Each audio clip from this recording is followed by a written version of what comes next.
Hello, all people. Welcome to another episode of Burgess&Son podcast. I am Zay for life, and this is Burgess, father and son, acting like father and son. We are back again. Your favorite father and son duo are back. How you doing today, Mr. Key? Just great on this wonderful NFL draft. Saturday. Yes, it is Saturday. So this is rounds 4 through 7. 7? It's only 7, right? I didn't know. I just looked at it when I was kind of going through channels. I didn't know it was going to be like 6 hours. Go from like or 12 to 6 or 11 to 6. Like 6 to 7 hours. Jeez. If you're watching that whole draft, then you love football. Speaking of the draft, first of all, I'd like to say congratulations to Cam Ward. Congratulations to the Tennessee Titans. I feel like this is a good relationship. A lot of people are kind of saying and spectating that he does have the comparisons to like a McNair. I don't want to go that far to say it, but I will say that I am very happy as a Titans fan. I'm very happy. I love the drafting we've been doing. We have been very, very aggressive in drafting. This is the first time I've seen something like this ever as a Titans fan. So I'm happy and I'm excited and I can't wait. How you feel about the Commanders? I think we did okay. Yeah. I think we did most of our work in free agency. Yeah. So we're kind of trying to fill some holes now. We didn't have a lot of draft picks because we did, use some of our draft picks to get trades for Laramie Tunsil and Deebo Samuel. So we didn't have all of our picks. But I mean, I think we targeted some weak areas, which is really everywhere except quarterback. If we're being honest. They went offensive tackle first round. I think they got a defensive tackle, a linebacker, and a corner the last time I checked. So I wasn't really that hyped for the draft for us this year because I knew it wasn't going to be nearly as spectacular as it was last year when we took this guy and turned the whole train around. The whole train. Yeah, I think actually y'all did good. I think the Titans did good. Looking at it, I feel like, in my opinion, there's no excuse for Chicago. You gave the excuse of, Caleb Williams is a rookie. No, that's not an excuse anymore. But, yeah, man, I'm happy all about it. But we'll talk more about the draft in a little bit. But the biggest, I'm just going to say it, what the fuck moment of the whole draft. Everybody's talking about it. Everybody has their 2 cents on it. We're going to tell y'all our 2 cents. Shedeur Sanders didn't get picked until the 5th round. Pick number 144. 144 in the 5th round. Blasphemy? Yes. Understandable? Yeah, I get it, but still, it's BS. You want to go talk about Shedeur and what's your takes on Shedeur and the whole situation that just happened? My first reaction is just shock. Utterly shocked. I mean, you're talking about a guy who was at some point in discussion for the number 1 overall pick. And then it was kind of a slam dunk to be picked in the top 10 or so, after it was established that Cam Ward was going to be the number 1 pick. And to see him slide not only out of the top 10, but out of the first round entirely, and then out of the second round entirely, and then out of the third round entirely, and then out of the fourth round entirely, and not get picked into the 5th round, I have never seen a player slide like that. Ever, ever, ever.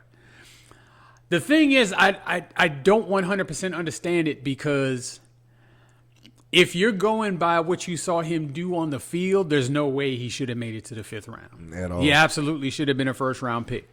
Now, if you got reservations about his personality or his leadership or, I don't know, many of the other things, maybe his father, I don't really understand why he slid that far. Ironically, though, he ended up with the team I thought he would end up with. I thought he would either get picked by Cleveland, at the number 2 spot, or if he really was going to slide, that Cleveland, after they made that trade to get out of number 2 and picked up all those extra second round picks, that they would use that to get back up into the first round and pick him late in the first round. Mm-hmm. And when the Giants did their trade to get back up in the first round, I think it was at 25. Something like that, yeah. I thought they were going to take Shedeur. Yeah, I when did they too. said Jackson Dart, I almost fell out of my chair. I'm like, are you for real? yeah. But then, it's the Giants. So, okay. It's like I understand it's the Giants. They took Daniel Jones. They let Saquon go. It's the New York Giants. Once I factored in who did it, I was like, okay. But another thing that shocked me is the Pittsburgh Steelers. Yes. Okay, so they had a chance at 21 to take him. They didn't take him. They had a chance in the second round. They didn't take him. Third round, didn't take him. Fourth round, didn't take him. What? Steelers need to explain themselves, if you're asking me, because the only quarterback I think they have on their roster is Mason Rudolph. If you don't think Shedeur Sanders is better than Mason Rudolph, I don't know what to tell you. I just don't. So, again, I would love for some of these teams to come out and explain why they passed on him so many times, especially, teams that needed a quarterback, because after a while I started to think like, he's probably going to get drafted by a good team and be either developmental or be, trade bait or something like that later on down the line. Yep. But I absolutely did not foresee him going in the 5th round. It's brain-boggling to me. But one thing I do hope, because I'm a big fan of his father, and I am a fan of his as well, and I hope that he uses this as motivation for him to, show the NFL how they miscalculated. Because I do believe that they miscalculated. Now, did they miscalculate on purpose based off of some BS reason? I think they probably did, but I haven't heard anybody come out and say exactly the reason. But there's nothing on his tape that says 5th round quarterback At all. All right, I'll go ahead and let you weigh in. This is when I really need a Zay's rant. But yeah, I don't understand. To be honest, I still can't wrap my head around the fact that we went through Thursday and Friday and Shedeur was still on the board. The fact, it's nothing that you can really tell me that will make me look at Shedeur a different way, other than he's a good player, a good person, a good kid. All the intangibles you need in a quarterback: confidence, swag, toughness, dude, accuracy. I've seen. So I'm not gonna say I watched him in high school play, but I've known of him in high school. But watching him at Jackson State, watching him in Colorado, the amount of punishment this kid takes, and I've seen him in person take the same punishment, getting hit over and over and over and over, and still gets up, and still's like, okay. And this is what I say to people who says, oh well, the draft interviews, and this and that. Oh, he's a spoiled brat, and he's entitled, this and that. Bro, now this is just me. I can only speak for me. I've never heard offensive linemen from Jackson State High School or Colorado complain about Shedeur. I never heard a receiver complain. I never heard a running back complain. I never heard a coach complain. Not Dion, his head coach. A lot of people don't know, if you don't really be around football, you're not really around your head coach. You're around assistant coaches more than you are your head coaches or your position coaches. So you build the relationship with your position coaches and the assistant coaches. And now one of them said he was a bad person, a bad kid. He's arrogant. He's entitled. He's too big-headed. None of them said none of that. Nobody has said none of that. And so those are the people that are with him the most. His offensive linemen, his receivers, his team, his assistant coaches are with him the most, and nobody in any level has said anything. But created the narrative of the media. You know how the media take 2 words, create the narrative, and then knowing people just going to go with whatever. Just throw it out there.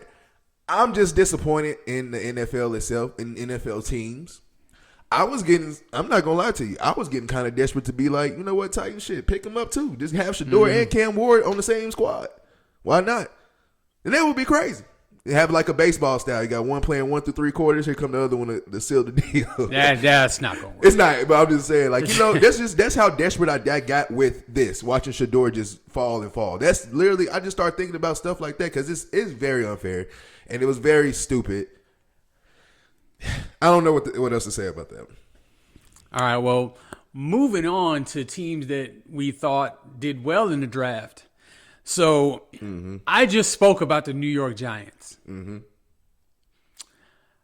There's the Jackson Dart move was curious to me. However, if he can play, it was actually a genius move. But they also got a player that I really wanted the Commanders to get. They got Cam Scatterboo. Yeah. Now, I'm also a Texas Longhorn fan, so if you watch that playoff game between Texas and Arizona State, Cam Scatterboo almost beat Texas himself single-handedly. He almost did it. The guy can do it all. He can run, he can catch, he can block, he can throw. So, I mean, like, the guy's just a football player, and although he doesn't have the measurables, you know, he's not, 6'2", 230 with, 4.3 speed. There's just some guys that just, man, they know how to play football. And I think Cam Scatterboo is one of those guys. I think he's going to be a star in the NFL. I think he ended up going in the 4th round, which is about, I think, what he was projected. Yeah. And I was really hoping the Commanders could get him. But I think the Giants actually had a good draft. Contingent upon how Jackson Dart does. I wasn't that high on Jackson Dart before the draft. I definitely don't think he should have been the second quarterback taken. But if the Giants end up being right here, it's a coup. This draft could be a coup for them. Who do you think did well? Giants, of course, is up there. If that plays out to be what it is, then yes. Be a little biased for a minute. I think the Titans did good. I think the Titans are doing, like I said earlier, I've never seen us be this aggressive in drafting players. Instead of just drafting projects, we're drafting real players. All in all, I would say I still got to see the rest of the draft. I know it's still going on, so I still got to see the rest of the draft. But right now, man, everybody want to say the Browns because they got Shedeur. They actually did pretty decent, but a lot of people's not going to talk about the Ravens. Ravens actually drafted a lot of holes that can help them get over the top, actually, and they drafted the right players for those holes. DBs that they got, I think they got either tight end or receiver that they had drafted. I think they got better, and also Green Bay got better. The defensive end from Texas. Green Bay always drafts really well. Yes. I'll definitely give that to Green Bay. They always draft really well. Really great. And they got the defensive end from Texas. They got the receiver from Texas. First receiver took in the first round by Green Bay since 2002. Green Bay drafted well and Baltimore drafted well, which is why I said it on one of my talk episodes that my prediction would be Ravens and Packers in the Super Bowl next year. Oh, you coming out early, son. Yeah, so I said, but saying that and now looking at this draft, how they both drafted real well in this draft, I think I should say it's a possibility. But Packers and Ravens caught my attention. Of course, I'm happy for the Titans. I'm happy for Shedeur. So Cleveland, stand up. Dog Pound, stand up. Not gonna lie, y'all got what, 6 quarterbacks in the room right now? That's a lot. I can think of 4. Yeah, so they got a lot. But all in all, this draft has been very interesting. Like, very interesting. Yeah. Couple of names I say look out for in the league. Jalen Milroe to the Seahawks. We talked about that before. I just didn't see the Seahawks with it, but it's a good move for the Seahawks. Of course, Cam Scatterboo.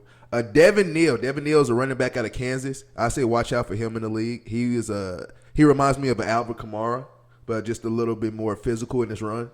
But he's shifty and everything just like that. Look out for him wherever he goes to. Kobe Bryant, corner out of Kansas. He was a nice lockdown corner. What's all this with Kansas, man? Actually, watching Kansas because I stayed there for a while, so I kind of tune in and tap in a little bit. But the game that they played versus Colorado, and ever since that game, I started actually watching film on both of those guys, on those cats, and like they're actually pretty good. And also, last name I got is Luke Kandra. I don't know if I'm saying this name right. He actually he went to the University of Cincinnati, offensive guard, beast. So watch out for those names in the NFL as the NFL draft is concluding. Hopefully those guys get picked up, but those are the ones I was looking for. But yeah, Ravens and Packers for sure caught my attention in this draft. All right. Okay, well, staying with the NFL, even though this is not an active player, he is a Hall of Famer, however, and his name is Shannon Sharpe. Uncle Shay Shay. This isn't necessarily sports related beyond him being a former player and a sports commentator now. But I am sure you have heard about what's going on with Mr. Sharpe, have you not? Oh, my God.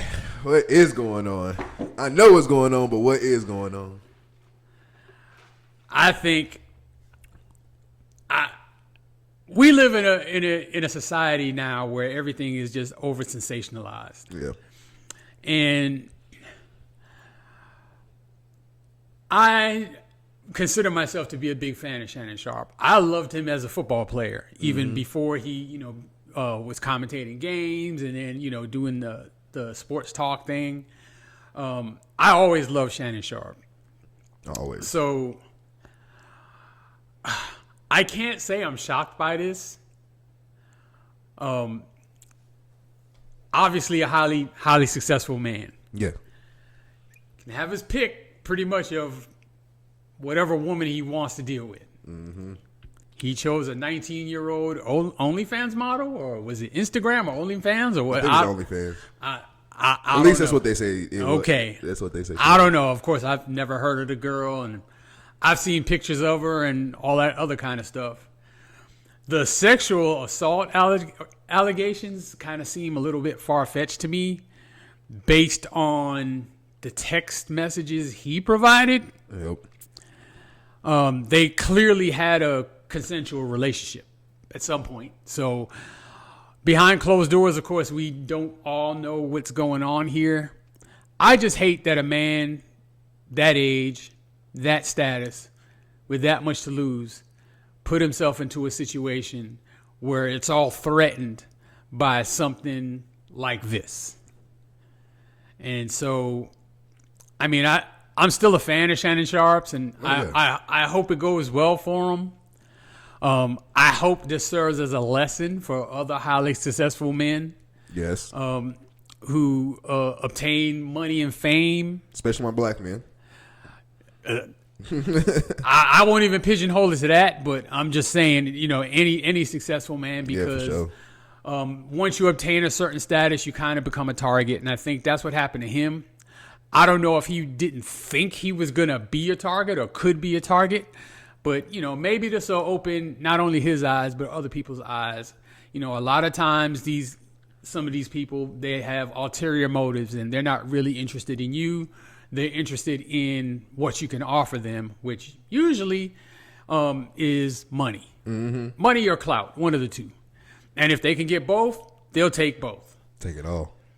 You're a little younger than me, so one of the things that bothers me about the situation is that he's older than I am. I'm 54. I think he's 55, 56, something like that, and he's dealing with 19-year-olds. Obviously, not against the law. Yeah. But it seems a little weird to me. I mean, I know me personally, I would never do that, but I mean, to each man his own. As a guy who's a little younger, what's your view? First of all, yeah, I feel what you mean by that. I feel a little weirded out because his age versus the young girl's age.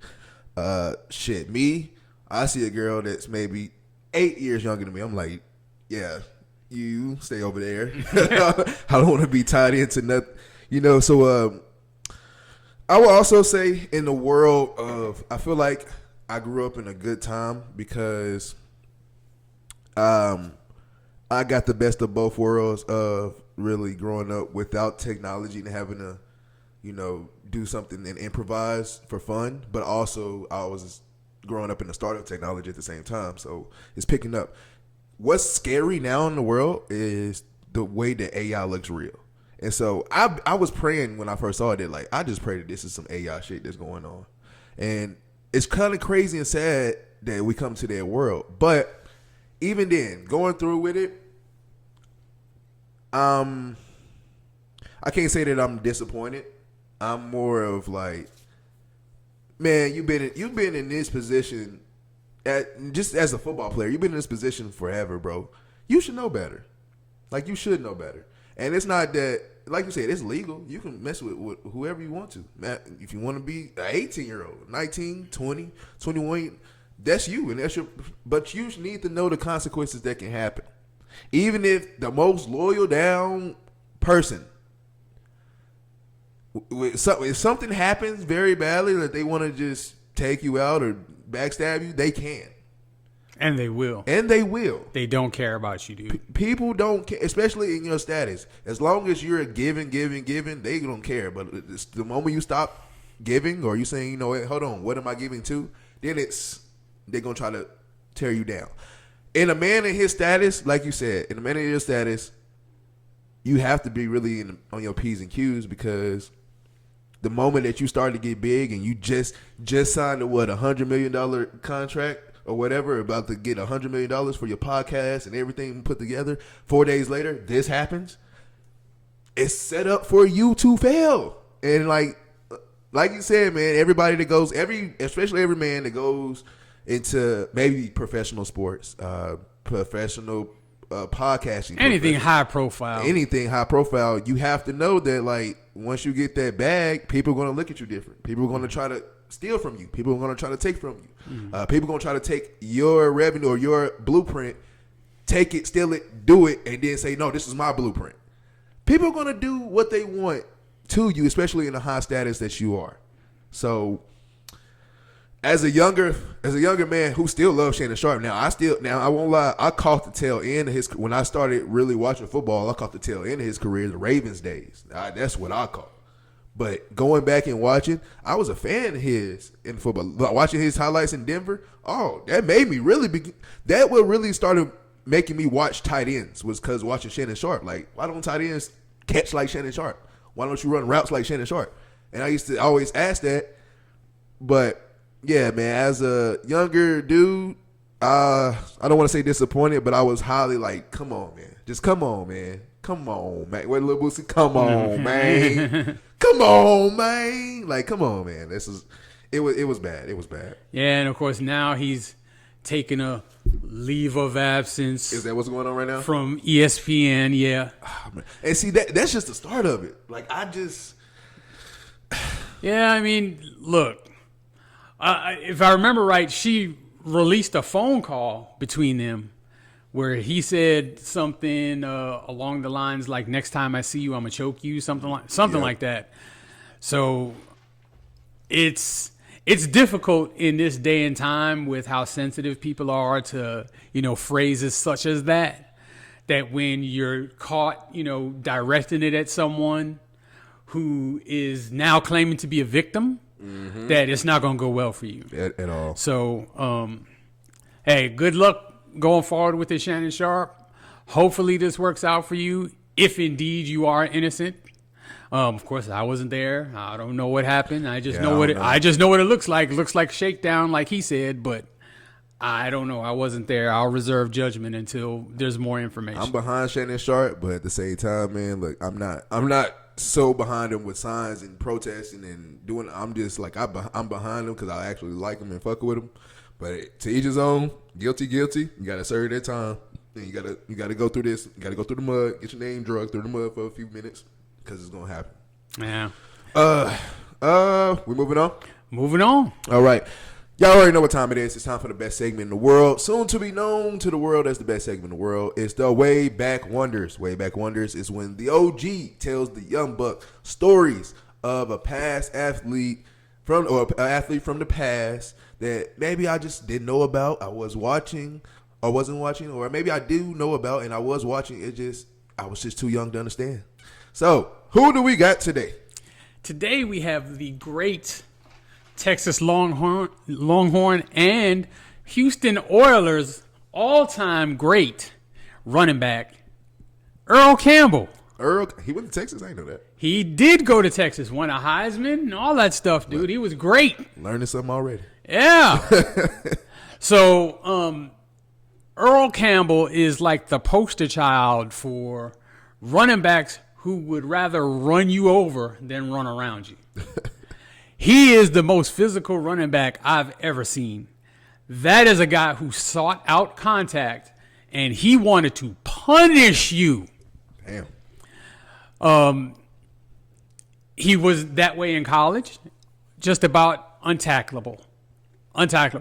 Ironically, his nickname in college was the Tyler Rose. He was from Tyler, Texas. And so for some reason they called him the Tyler Rose, like shit was sweet. Nope. That's wild. Nope. He was going to absolutely light you up in the hole. He was so dominant and had such a physical style that he actually kind of burnt out himself. Mm-hmm. You know, human beings aren't built to endure the punishment that he put himself through, really, through his NFL career. I don't think it was really even that long. I think he played 9 years in the NFL. That's it? I think that's all. And he only played, I think, maybe 8 with the Houston Oilers. But while he was with the Houston Oilers, I'm pretty sure he won an MVP, a couple of rushing titles. Mm-hmm. He was like their entire offense. Yep. There is a very famous YouTube clip of him playing against the Rams where he crosses the line, gets to the second level, lowers his shoulder into a Lions linebacker whose name escapes me. And that guy went down so fast and so hard, I believe they put a tombstone in the middle of the field after that play. If that was me, I would have retired right then there on the spot. There was a player a couple years ago, played for the Bills, that retired at halftime. That's what this guy should have done after he got hit like that. I mean, because he was in perfect position to actually put a big hit on Earl Campbell and make a tremendous tackle. And Earl Campbell beat him to it. He lowered his shoulder first and drove his body into it. I encourage you, if you haven't seen it, to go look it up. Because you don't even have to do anything but type in the name Earl Campbell. I'm positive it'll be the first thing that pops up. It was as brutal a hit as you'll ever see, especially from an offensive player to a defensive player. There's a bunch of clips of him taking these runs and having multiple defenders hanging off him, tearing his jersey off of him. Oh, I've seen that. And he's still going. He's a great player. He is beloved here in the state of Texas, not only for his playing style, but obviously he played at the University of Texas. He then played the bulk of his career in Texas in Houston. Yeah. I think he played his last year with the Saints, I want to say. Oh. But he was past his prime by then, and not a whole lot happened with the Saints. He didn't have a whole lot of success. He was just I guess beat up. One thing he does have that I discovered a few years ago is a sausage company. Really? Yeah, he has. Yes, I actually. You know what? Now you say that, I remember being in was HEB, and I was shopping, and I did see Earl Campbell's like sausage link, and I was like, Earl Campbell has sausage? It's excellent. Really? Yes. I'm gonna try it. It's excellent. I highly recommend you try it. Hell yeah. I mean, it's great. So, of course, he is still alive today. Unfortunately, he is unable to walk. He's in a wheelchair. Yes. I don't know the full extent of the reason why he's in a wheelchair. However, if you watched his football career, you can understand. You can probably understand. And I think that has impacted decisions of a lot of players that came after him to kind of retire before, it got to that point. So I think, Barry Sanders has stated, that one of his concerns when he retired is that he was only 31. He had the whole rest of his life to live, and, he didn't want to suffer physically any more than he already had. And, of course, obviously at that time he had seen what had happened to Earl Campbell. Yeah. Calvin Johnson said the same thing, that he wants his body intact. It's a brutal sport, and he played wide receiver. Yeah. And so you have players like Luke Kuechly, who he retired in his prime. I think he was only 29. Yeah, I was kind of sad about that. So, seeing how his career ended and how his life has gone on after that, I think has had a big impact on other players, I guess, calling it quits before they really, start to suffer. Yeah. I also think it's part of the reason why the NFL has implemented, some different rules so that players take less punishment. It isn't just quarterbacks who benefit from that. Yeah. They benefit by far the most. Yes. But still. But, defenseless receiver and all of that kind of stuff. I think Earl Campbell and his plight after football had, at least a little bit to do with some of that. Yeah. But he is absolutely an all-time great. I wish he, could have played longer. And I also wished that outside of the state of Texas, he was better remembered. Yeah. But absolute force on the football field. And he was like Derrick Henry, but more physical, if that makes any sense. Mm-hmm. And he was also pretty fast. I mean, he wasn't a burner, but he was pretty fast. And if he's already hit you, I don't think you're in too much of a hurry to try to catch up to him. Yeah. Oh, I love that one. I always love the way back wonders. Way back wonders are always cool. Earl Campbell is, I guess, because me being a Titans fan and watching all the old highlights of Oilers and all this stuff, I definitely watched highlights from him. The one that you said, ripping the jersey off when it's just first of all, when I saw that, I want to say I was watching this highlights one day at the practice, and I saw that highlight. And first of all, that caught my attention was not that his jersey got ripped off, but when it got ripped off, I'm like, this man is not wearing an undershirt under this. That was your first thought? That was my first thought, man. I was just looking at it like, dog, these shoulder pads be nasty, sweaty. But nah. It was a different day and time then, man. Those guys, hey, those are men playing. I'm serious. Oh, God. Y'all know me. I ask questions afterwards. Earl Campbell is obviously a top great. Went to the University of Texas. A lot of players that went to the University of Texas have been thriving. All players from University of Texas, you think Earl Campbell is easily top 3? I can't think of 2 better. Just Texas, not in NFL. I know what you're talking about. The University of Texas. I can't think of 2 better. And there's a couple of players I'd kind of put in that category, which would be maybe Vince Young, and Ricky Williams. Mm-hmm. Ricky Williams broke all his records. All of Earl Campbell's records? He did, but I think he played more games than Earl Campbell did. At the time when Earl Campbell was playing, I think they only played 10 games a year.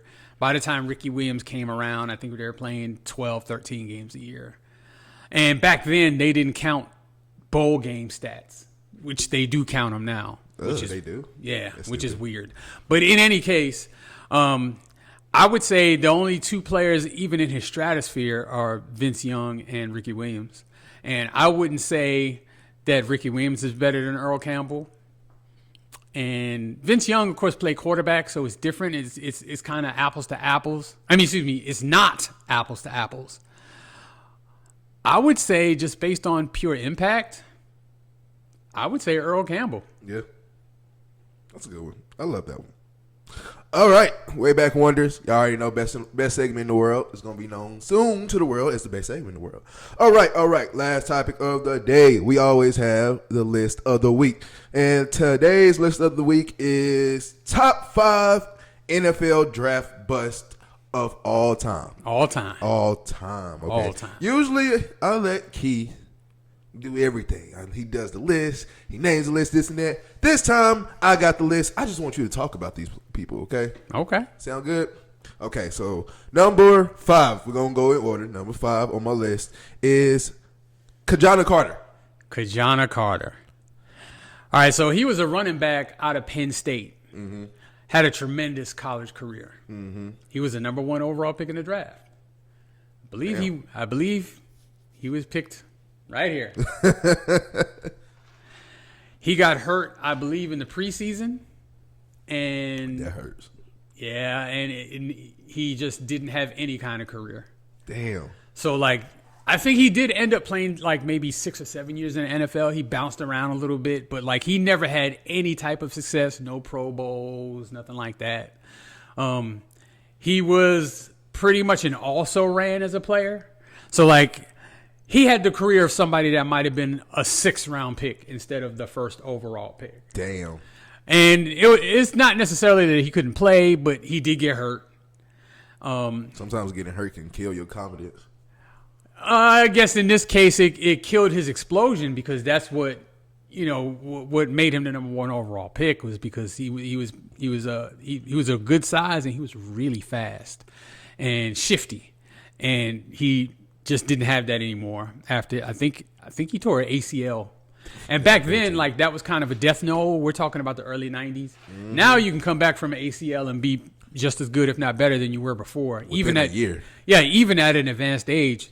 He was 21, 22 and couldn't really come back from it then. The medical advances have been spectacular. But anyway, that is number 5.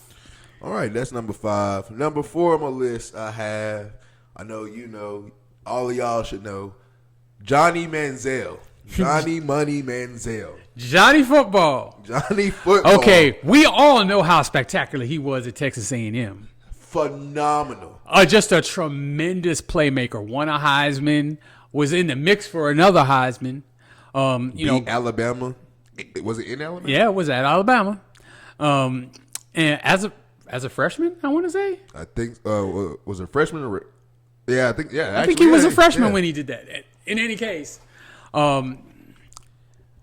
He did get into some trouble in college as far as NCAA violations. I think he was making money, signing his name. Like, it's really something that nowadays is kind of innocuous. But you know what? I'm sorry. I would definitely. That's the only thing of Johnny Manziel's that I actually backed up was his reason was, well, if I'm signing this, I should get paid. Yeah, and pay me. I was like, true. But yeah, continue. Yeah, it was just against the rules at the time. Yeah, he knew it was against the rules. Yeah, so I mean, he took a suspension or whatever. Mm-hmm. If you've seen this documentary on Netflix about him, he admits to drug use and all of that kind of stuff while he was in college. Yeah, and that he didn't really pay a whole lot of attention to plays and structure, and he wasn't really a student of the game. He liked what the game brought him more than he liked the game itself. Yeah. And so when he went to the NFL, he was picked actually later in the 1st round by the Cleveland Browns when he came out. Mm-hmm. I'm thinking maybe he was number 25, 27, somewhere towards the end of the 1st round. So it's not like he was the number 1 overall pick, even though that was discussed. Yeah. However, he was just a complete dumpster fire in the NFL. He might have had the worst career just about of anybody that's ever played in the NFL. He was awful. And it don't help that you got drafted by the Browns. His organization sucked, but he didn't help himself either because exactly. he was still into the drugs and the partying, and he still wasn't putting in the work, to learn the game, to learn the plays, to acclimate himself with his teammates, to establish himself as a leader. He was terrible all the way around. Mm-hmm. He didn't last long in the NFL. He ended up getting cut. He went to the CFL. He bombed out there. I remember that. I'm not even sure that he's 30 years old right now. If he's 30, he's like right around 30. He could conceivably still be playing, and not only be playing, but 30, 32, 33. That's when a quarterback in the NFL is pretty much at their best. 32. He's 32 years old, so he could be right now in the league in his prime. But he just didn't take it seriously enough, and it shows that even though he was a great playmaker, great improviser, it takes more than that. And he's from Tyler, Texas, too. I didn't know that. Yeah. So he is number 4, worst or biggest draft bust of all time. He came in with a lot of fanfare and a lot of hype.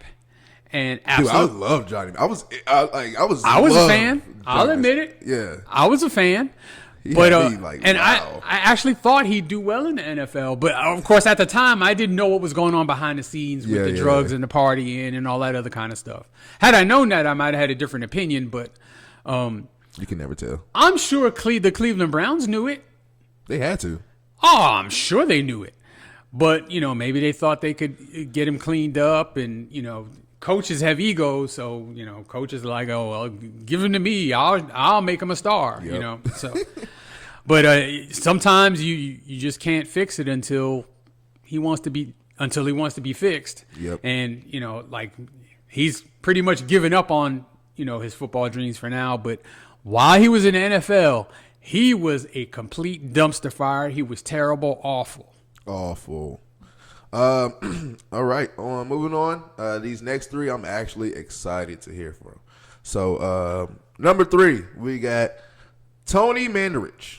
Tony Mandarich from Michigan State. Let me know about this one. Oh, this guy at Michigan State, he's an offensive tackle. Okay. They had him as the best offensive tackle prospect of all time. Damn. This man was on the cover of Sports Illustrated, which I know nowadays that's not such a big deal. Back then, before the internet and all this sports media, Sports Illustrated was it. If you got on the cover of Sports Illustrated, you have made it. You made it. He was on the cover of Sports Illustrated.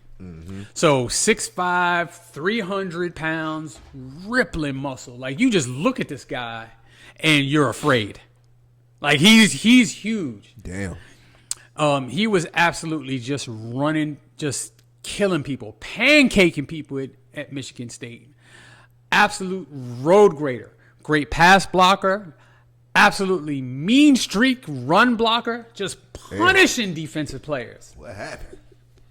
Well, he got drafted, I want to say it was the same draft with Barry Sanders, Deion Sanders.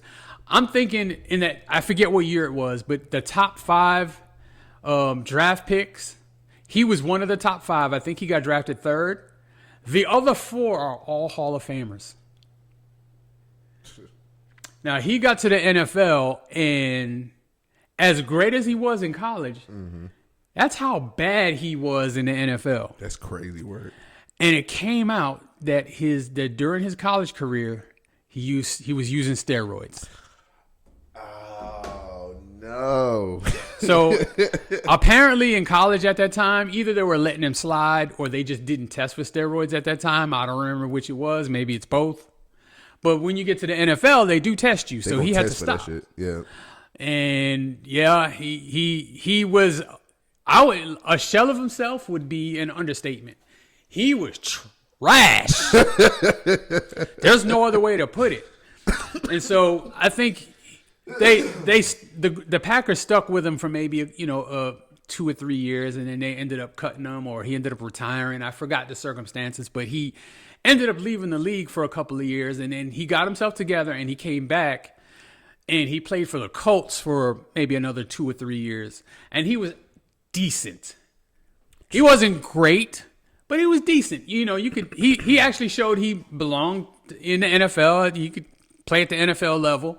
He wasn't going to win any awards or anything, but I mean, he was a decent player. But from what was expected of him when he came out of college, that this guy was going to revolutionize the position and he's the best prospect ever and he's a surefire Hall of Famer, he fell way, way short of that. And, the revelation coming out that he did steroids. That's what killed him. Yeah, well, I mean, of course, if you're on that stuff and, I guess you see how important it is, why they call it a performance enhancing drug. Yeah. Because like that dude was a monster in college, and he got to the NFL, and he was a sheep. Jesus Christ, I did not know that. That's crazy. Yeah. Wow. Well, that's number 3. See, told y'all these next 3 was gonna be crazy. Number 2 is one that I've heard of, but I just wanted to put on this list and ask you about it. Ryan Leaf. Ryan Leaf. All right, so he was a quarterback out of Washington State, I believe. Washington State. He actually came out of school the same year as Peyton Manning. Okay. So coming into the draft that year, it was actually a coin flip. Who's going to be the number 1 pick? Peyton Manning or Ryan Leaf? Ryan Leaf or Peyton Manning? And it was pretty much generally split. The consensus was, it don't matter. Whichever one you pick, you're not going to go wrong. They're both going to be megastars. Mm-hmm. So a lot was expected of Ryan Leaf. It so happened that Peyton Manning got picked first by the Colts, and Ryan Leaf got picked second by the Chargers, San Diego Chargers at the time. Yep. So, of course, they're believing they have their franchise quarterback. So you thought. Trash. Trash. So he came in, I believe he started right away, and he was terrible right away. And in his defense, so was Peyton Manning. So Peyton Manning started off pretty bad too. But Peyton Manning like showed some flashes, and Peyton Manning's personality and leadership, gave you hope that he could somehow, some way pull it together. Mm-hmm. Ryan Leaf didn't have that. So the entitled athletes that people like to talk about nowadays, yep, he was certainly one. And he just believed he had all the answers. He didn't listen to the coaches. He was belligerent with the media. He was just kind of all around just not a really good guy. Damn. And on top of that, he played like garbage on the field. If there were polar opposites off the field, Peyton Manning and Ryan Leaf, there were also polar opposites on it, because Peyton Manning obviously put it together and had a Hall of Fame. He's mentioned among the all-time greats that's ever played. Ryan Leaf, on the other hand, was pure garbage the entire time he played, and he is now mentioned among the biggest busts of all time. He has had a bunch of legal trouble related to, I believe, an alcohol problem. Mm-hmm.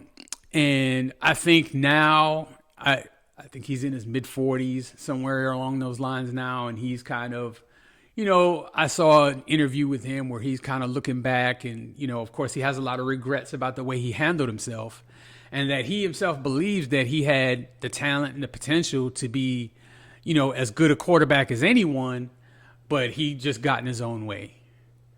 Damn. And so it's a shame that, some people have, this massive potential and they don't live up to it. Yeah. He's certainly one of those, without any question.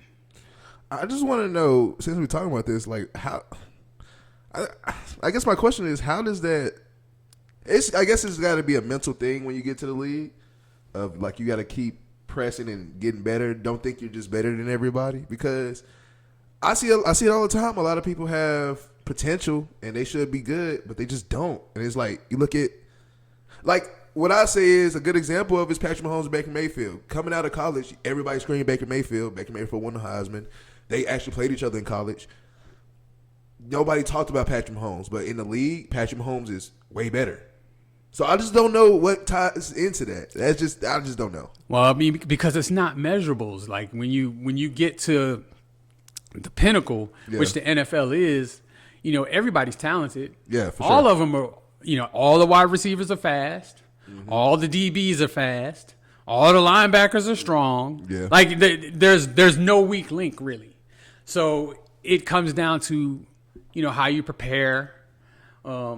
how you conduct yourself with your team and the trust that your coaches and teammates have in you. There's a lot of other factors besides just being able to throw the ball 70 yards. Yeah. And so if you're not coachable, if you're not willing to listen, if you don't respect your teammates, if you don't respect your coaches, if you don't respect yourself, Yeah. these things are going to show itself because these other guys do. Yeah. And then you're talking about, a lot of times when you're a top prospect like that, things are kind of handed to you. Like, you're just, you've been told how great you are your whole life. Yes. And then you get to some place where everybody's great. It's not just you. Yep. And sometimes, it's I've definitely had that humbling moment. yeah, it's an adjustment sometimes. And sometimes, the pressure makes a diamond out of some people, and some people just stay as a lump of coal. So, I mean, it could be various reasons, but in this case, again, he had all the measurables. He was big, he was strong, he could throw the ball a country mile. He had all the success in the world in college. He just got to the NFL, and he just didn't respect it. That is wild, man. That's number 2. And number 2 is Jesus. But number one, and if you haven't guessed it yet, then you definitely don't know sports. At least football. Number 1 draft bust of all time in the NFL. Jamarcus Russell. Jamarcus Russell. Oh, my God. I got so much that I can say about this. But go ahead, Keith. Look. Personally, Trash. Well, of course, when he got to the NFL and he played, yes, trash. But when he was in college, to me, he had one good year. He had one really good year. And that was the year he came out, which I can't remember whether it was his junior year or senior year or what. But his last year in college, he was really, really good. But this is the case of somebody having the measurables, but none of the intangibles. Oh, my God. So he was a monster at LSU. And like he was really big. Mm-hmm. He could absolutely throw the ball out of the stadium. Dude. He was actually kind of untackleable, even though he wasn't a runner per se. He was just a big ass dude. He was a really big guy, and he was difficult to bring down. So even if you got to him, getting him on the ground was the issue. But he was kind of, for some reason, and I didn't understand it at the time because I just didn't really think he had proven enough. But at the time, he was kind of the consensus number 1 overall pick. Like, sometimes it's just obvious. Every once in a while, it's obvious who the number 1 pick is going to be.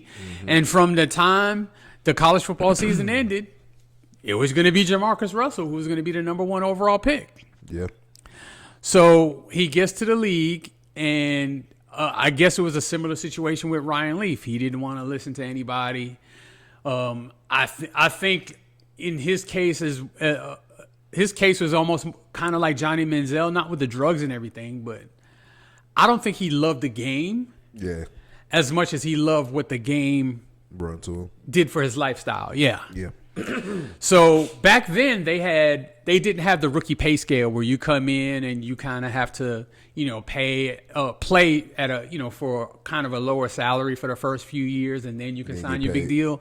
No, these guys were coming in the league signing big deals. So if I remember right, he came in, signed like a $50 million deal without having played it down in the NFL, and this is the early 2000s. So that's a ton of money at that time. He was among the highest paid players in the league. Yep. And he just absolutely bombed out with the Raiders. God damn. He absolutely bombed out. He was terrible. And they gave him a lot of opportunity. I think they let him start at least for 2 years, maybe 3. His weight had got out of control on him for a little bit. That was part of his problem. Bad. Yeah. And that's a lack of conditioning training and attention to detail. You can't do that in the NFL. At all. You can't at any position outside of defensive tackle and offensive lineman. You can't just be way overweight and still be good at it. Yeah. And so He was absolutely terrible. I want to say he had more interceptions than touchdowns. Damn. The team was still terrible. Of course, the Raiders did have the number 1 overall pick because they sucked. I would say for a reason. And he continued to make sure they sucked. They were absolutely awful. But the one story that sticks with me about Jamarcus Russell. All right, now. Yeah, I'm pretty sure people have heard this one.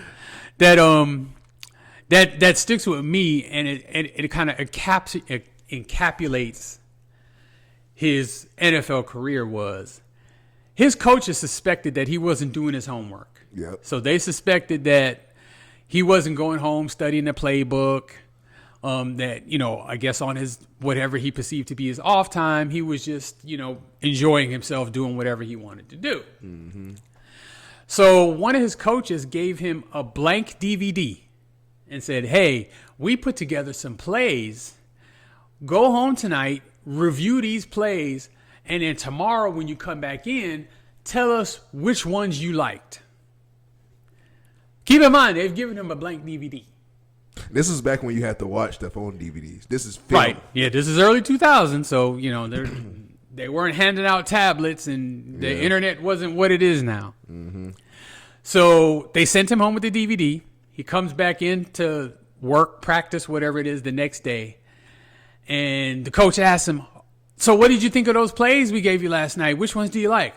"Oh, coach, they're all great. I liked all of them plays. We can run them all." So right then and there, the coaches knew. Obviously, he had not even bothered to look at the DVD because there was nothing even on it for him to approve or disapprove of.